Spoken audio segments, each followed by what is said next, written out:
At my mom's birthday, she raised her glass and said, "I'm proud of all my kids except one." Everyone laughed. I smiled, took out a small white envelope, and dropped it into her champagne glass. She screamed when she saw what was inside. The evening was doomed from the start. I walked into the house around 6:30, snow still clinging to my coat, holding her gift like it was made of porcelain, a silk scarf from Italy, wrapped with care. The whole place smelled like vanilla and roasted meat. Somewhere in the background, Christmas music was playing, cheerful, hollow, and completely out of place. Coats hung on the rack near the door, fur, cashmere, designer labels that whispered expensive. Mine looked like a thrift store find in comparison. The guests were already gathered in the living room. My mom, Carol, sat right in the center of the couch in a bright red dress, her earrings glittering like she'd been crowned queen of the evening. My dad, George, sat beside her, quiet and polite, his default setting at events like this. My older sister, Emma, was admiring her perfect manicure and laughing with Aunt Leslie. My younger brother, Lucas, was deep in a loud debate about luxury cars with a few cousins when I stepped in. Emma gave me a quick glance, cold, uninterested. "Oh, you came," she said, like I was a pizza delivery no one remembered ordering. I forced a smile. "Of course," I replied. "Wouldn't miss it." Mom didn't even bother standing up, just waved her hand. "Put the gift over there and find somewhere to sit. Dinner's almost ready." I hung up my coat and placed the small gift box with the others, most of them massive, glossy, branded shopping bags that looked like they belonged in a window display. Everything looked festive, but it felt empty. And not the kind of empty that catches you off guard, the kind you get used to. While the servers passed around champagne, I stepped to the far end of the long table. No one offered me a closer seat. That's when I saw it. Above the fireplace, where the old family portrait used to hang, were two large framed photos, matching expensive frames, hung with care. In one, Emma stood in front of the Eiffel Tower, dressed in an all-white designer outfit, striking a pose that screamed magazine shoot. In the other, Lucas stood proudly in a sleek, modern office, holding a plaque that read Startup of the Year. There was no photo of me. There used to be an old graduation picture, back when I still tried to smile. Now, just empty space, like I'd been quietly erased. I looked away, took a glass of champagne, and didn't say a word. Dinner was served. The food was extravagant. Duck with orange glaze, truffle mashed potatoes, tiny sculpted salads in glass bowls. It all looked beautiful, smelled like money, and tasted like nothing. The conversations revolved around the usual things: other people's success. Emma bragged about her new collection in Paris.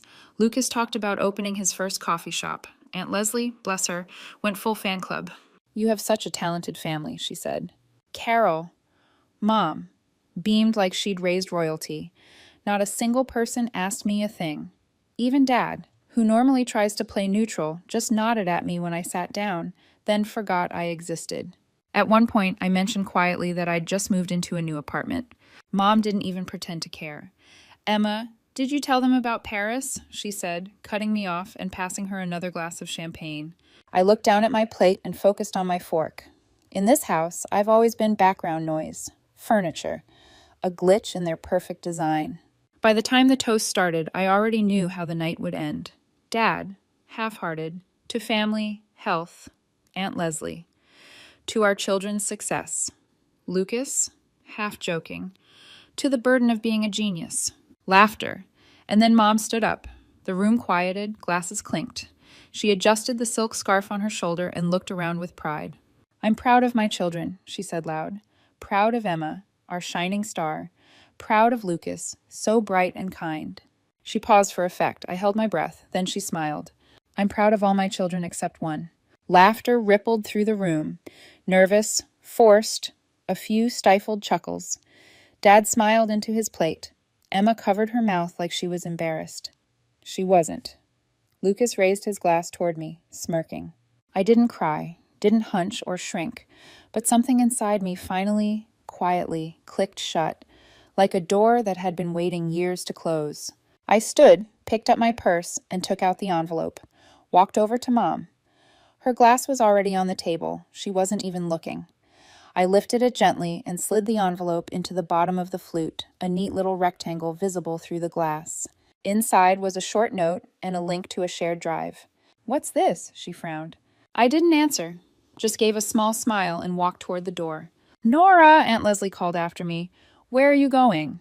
I didn't respond, just grabbed my coat and left. Outside, the sky was already dark. The snow fell in soft, lazy flakes, glittering under the street lamp like scattered diamonds. I took a deep breath of cold air, and for the first time in a long time, I felt it. I'm not losing a family. They already lost me. I shut the heavy front door behind me and stepped into the cold hallway. Then I stopped. The silence inside the house was so sharp, it felt like it rang in my ears. That kind of silence where your body instinctively holds its breath, like the world is bracing for something. I took one step, then another. Each footfall echoed a little too loudly in my chest.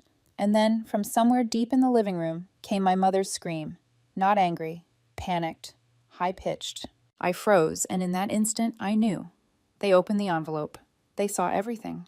I didn't turn around, didn't run back to explain. I just kept walking toward my car, parked at the edge of the long driveway. The air stung my skin. The snow crunched softly beneath my boots, but inside I felt calm, cold, steady calm. I got in, shut the door, turned the key. The engine rumbled to life. Headlights cut through the snow like blades. And just as I pulled onto the empty street, my phone buzzed on the passenger seat. Her name lit up the screen with that soft, familiar glow. I glanced at it for half a second, then turned the phone face down. 3 seconds later, buzz again. I gripped the steering wheel tighter. Buzz, Lucas. Then came the text from Emma. "You need to explain. How could you do this to us?" No expression on my face, just silence. I flicked the phone to silent, let the vibrations fade into nothing, and kept driving forward, through the snowstorm, through the night, through every guilt trip they'd ever fed me. The pressure to stay quiet, to be the peacemaker, to forgive without reason. Because now I understood. What they really wanted wasn't peace. It was silence. And I wasn't giving them that anymore. I started thinking about how it all began. From the start, I was the extra, the placeholder between the golden children. Emma, the oldest, family pride and joy, a star. Lucas, the youngest, bright, charming, endlessly adored. Me, the space between them, the backdrop. Mom used to say, "You're so independent, so easy." Easy meant invisible.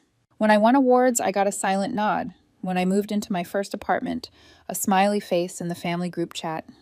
That's it. When I asked for help, "You're strong, you'll manage." So I managed, worked, paid rent, covered bills I couldn't afford, sent money to help them out, even when I was barely scraping by, quietly hoping, naively, that maybe one day they'd see me, that it would matter. But the truth was different. When Emma had an art show, they bought her gowns that cost more than my rent. When Lucas dropped out of yet another program, Mom took him out for mental health lunches at 5-star restaurants. Me. When I asked for a small loan to get a root canal, Dad sighed and said, "Times are tough. We just can't afford that right now." Meanwhile, they were shopping for Emma's new car. It might have stayed buried if not for one slip, a passing comment from Mrs. Burton. "Such a shame they sold that house near the park. Your grandfather was so proud. He left it to you." That stopped me cold. What house left to me? I didn't believe it at first. So I dug. Property records, tax filings, old estate paperwork, city archives, and there was a will, clearly naming me as the heir to the house. Forged authorizations signed behind my back. Bank records showing years of rental income going straight to my parents' accounts, thousands and thousands of dollars, while I rationed groceries and worried about rent. I sat with it for a long time. Do I tell them? Walk away quietly? Take them to court? But the decision came the night Mom lifted her glass and said, "I'm proud of all my kids except one," and everyone laughed. Emma smirked. Lucas raised his glass at me, like it was some kind of inside joke. That's when I knew. There would be no apology, no admission, no closure. Just them and their story, where I was the problem. And now, driving through the dark, phone buzzing in the seat beside me, I knew one thing for sure. I did the right thing. It chose me safe, and I would never let them choose for me again. I woke up the next morning to silence. The phone had finally stopped buzzing. When I opened my eyes, the screen was lit up like a Christmas tree.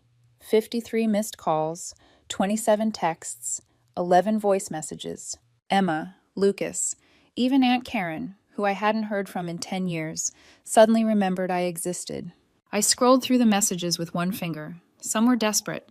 "Sweetheart, we can fix this. We're family." Some were threatening. "If you go public with this, you'll destroy all of us." And a few were just plain nasty. Typical. "You've always been ungrateful." I set the phone down. Didn't answer a single one. By lunchtime, another message came in. This time an email from my father. Short. "Be reasonable. You don't want a war. No one wins." Signed, "Family is everything." His go-to phrase whenever he wanted to sweep something under the rug. Later that evening, another message from Mom. "I'm sorry if we hurt you, but since you've clearly found out, maybe we should talk. We're open to discussing compensation." Compensation. Not. "We want to make things right." Not, "We betrayed you and we're sorry." Just compensation, like I was some disgruntled vendor and not their daughter. I closed the email, turned off my phone. 2 days later, the rumors started. First, a college friend reached out. "Your mom told people you turned down the inheritance because you were focused on your career." Then, a neighbor sent me a screenshot from Emma's Facebook. Sometimes jealousy ruins even the strongest bonds. It's sad to see how greed changes people. And that's when I realized they'd launched a full-blown campaign. The goal was simple: discredit me so that if the truth ever came out, people would already be doubting my side. It was textbook. First, silence me. Then, ruin my reputation. Then, play the victims. So I spent the entire next day in a lawyer's office. Her name was Miss Bennett. Sharp, no nonsense, mid-40s, with eyes that didn't miss a thing. When I laid everything out, the will, the documents, the tax records, she didn't flinch, just nodded. "You have a rock-solid case. The house is legally yours. They've been collecting income they had no right to." I hesitated. "What about the lies, the posts, the gossip?" She frowned. "Unless they cause you measurable harm, like loss of income, it's hard to prove defamation. But if they keep it up, we can build a case. You'd be surprised what counts once there's a pattern." I nodded. Her confidence was exactly what I needed. "So what do I do now?" "First, document everything. Screenshots, messages, emails, every single piece. Second, keep everything formal. Third, no more private communication. All contact goes through me." On the drive home, one thing became clear. They weren't going to stop. To them, the truth was dangerous, and I was the traitor who'd chosen herself over their script. But I wasn't scared anymore. I wasn't the old Nora who quietly cleared dishes while everyone toasted Emma. I knew exactly what their family values were worth, and I knew what I was worth now too. That night, I opened my laptop, wrote a new email, attached the scanned copy of the will, attached all relevant documents confirming my legal ownership, and sent it to Mom, Dad, Emma, and Lucas. Subject line: formal notice of property ownership. All further communication through legal counsel. No emojis, no explanations, no begging, just facts. They wanted a war, but they forgot one thing. I'm not their background character anymore. The letter Miss Bennett sent on my behalf was about as warm as a blizzard. 2 pages, 0 pleasantries, and each sentence landed like a warning shot. It laid everything out. The house legally belonged to me, and my parents had collected rent on it for years, while forging my signature behind my back. They had 5 business days to respond, or we'd file a civil suit for restitution and damages, and forward evidence of fraud to the district attorney. It should have felt like a victory, but it was far from over. This was just the opening move. I spent the next 3 days waiting for the sky to fall. The first, nothing. Just silence. No angry texts, no late-night calls, not even a passive-aggressive meme from Emma, which frankly was suspicious. Then it started. Not with a bang, but with a seal. A sleek white envelope slid through my mail slot. No return address, just my name in perfect printed serif. Inside, a revised agreement from a law firm I'd never heard of. The header made me squint. Whitmore Law. The letter was condescendingly cordial. I was encouraged to resolve this unfortunate conflict privately and avoid unnecessary emotional distress by signing a mutual agreement. It sounded reasonable, if you didn't actually read it. The fine print. I'd be surrendering all claims to the property, forfeiting any right to sue, and agreeing never to discuss it publicly. In exchange, a payout that wouldn't even cover 2 years of rent in this city. Oh, and I'd have to sign a lifetime non-disclosure agreement. Classic corporate strategy. Pay the problem to shut up. I didn't even bother forwarding it to Miss Bennet, just tossed it onto the kitchen counter and laughed. Dry, tired, bitter. The next day, another envelope. Same white paper. Same we can resolve this like adults tone. Different terms. Slightly higher payout and a new clause. I'd also have to sign a statement retracting any prior defamatory implications regarding the Hale family's financial conduct. In plain English, they wanted me to say I lied. I started keeping the envelopes in a drawer. I didn't read most of them. I just watched the pile grow. And then I noticed the car. It showed up on Thursday. Black sedan, tinted windows, parked across the street and facing my apartment. Could have been anyone, a neighbor, a delivery guy, a random car, but it was there again on Friday and Saturday. Same model, same spot, lights off, engine silent. I started checking the locks twice, then 3 times. And just when I was starting to think maybe I was imagining things, maybe the stress was getting to me, there was a knock at the door. It was 9:47 p.m. I checked the peephole. 2 men, suits, one holding a clipboard, the other just standing there, hands in his coat pockets. I didn't open the door. "Miss Hale," one of them called out, "we just need a quick signature on something for clarification." "Clarification? Sure. I'm not signing anything," I said through the door. Of course, he chuckled like we were old friends. "No pressure. Just easier if we handle this quickly." I said nothing. After a moment, footsteps retreated. When I opened the door a crack a few minutes later, they were gone, but a folder had been slid onto my welcome mat. Inside, in thick black letters, "This can end now if you sign." That night I called Miss Bennet. My voice shook for the first time since this started. She didn't panic. She just said, "Pack a bag. Go stay with someone. Do not go home tonight." I grabbed my essentials, laptop, documents, the envelope pile, and booked it to Christina's.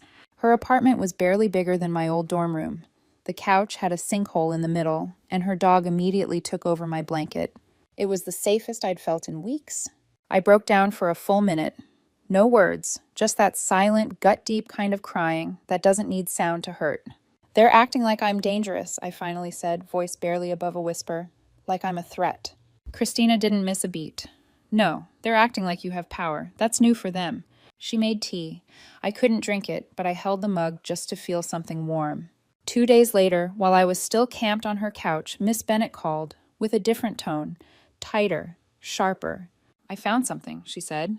Turns out Cal Whitmore, yes, that Cal, had advised my family from the very beginning to suppress the will. Worse, one of his junior associates had leaked a thread of internal emails that proved he knew the POA forms were forged.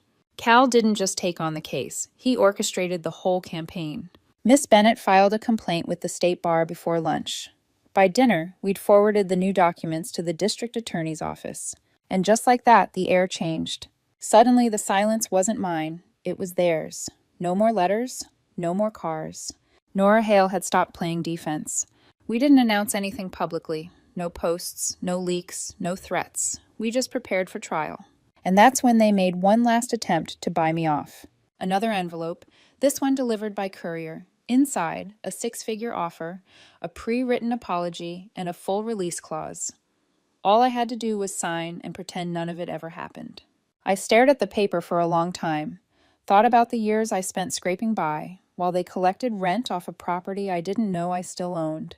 I thought about every holiday dinner where my chair was optional, every text left on read, every time I got, "We can't help right now," while Lucas got another gift-wrapped safety net. Then I thought about the knock at my door, the folder, and I set the offer on fire, literally. Christina's sink had scorch marks for a week. Worth it. The next morning, the DA's office called.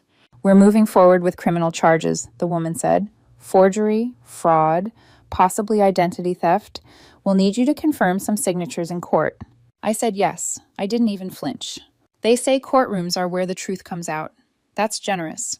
Courtrooms are where truth shows up wearing a blazer, sits stiff in a chair, and hopes someone believes her before she runs out of time.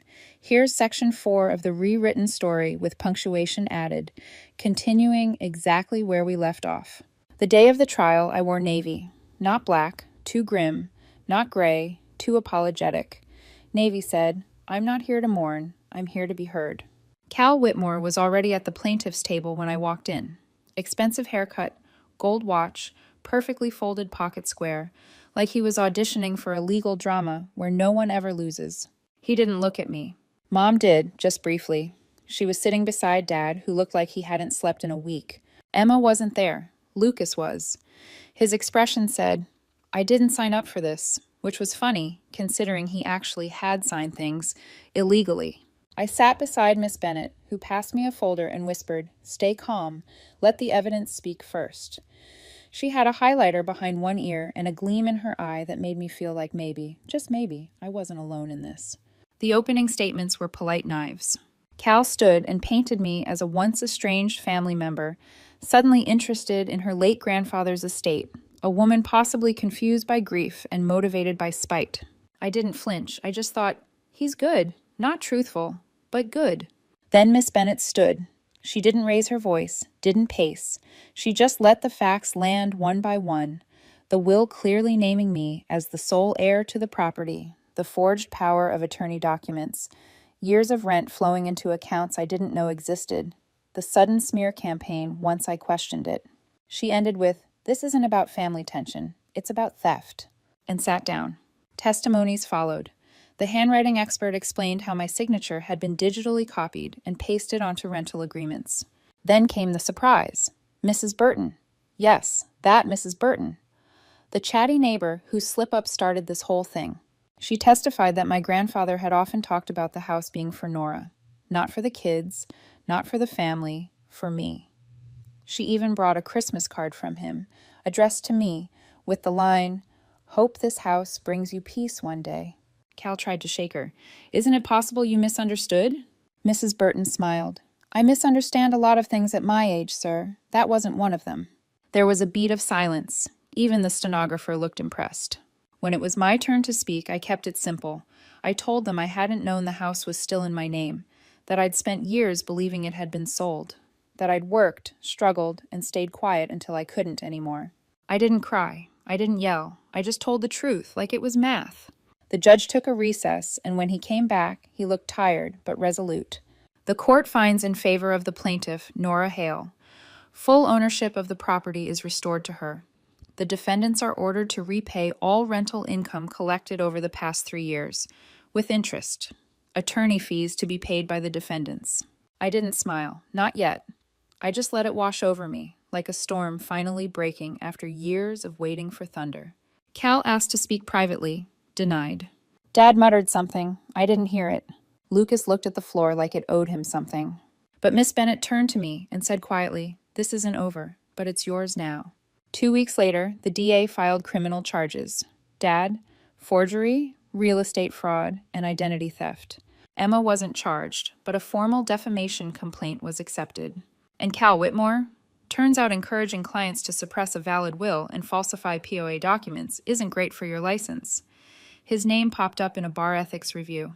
His firm dropped my parents 2 days later. That part wasn't public, but word got around. Emma's sponsorships started evaporating. Quietly, politely, like people stepping away from a fire before it spreads. Mom lost her part-time job when a local blog picked up the story. Apparently, customers didn't love being helped by a woman accused of defrauding her daughter. Dad took some sort of warehouse job out of town. Lucas tried to go back to school, but no one's paying his tuition this time. Me, I moved into the house, not with fanfare, just with a key that finally belonged to me.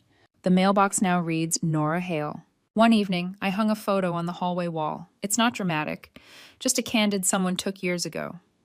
Me, mid-laugh, blurry around the edges. It's not perfect, but it's mine.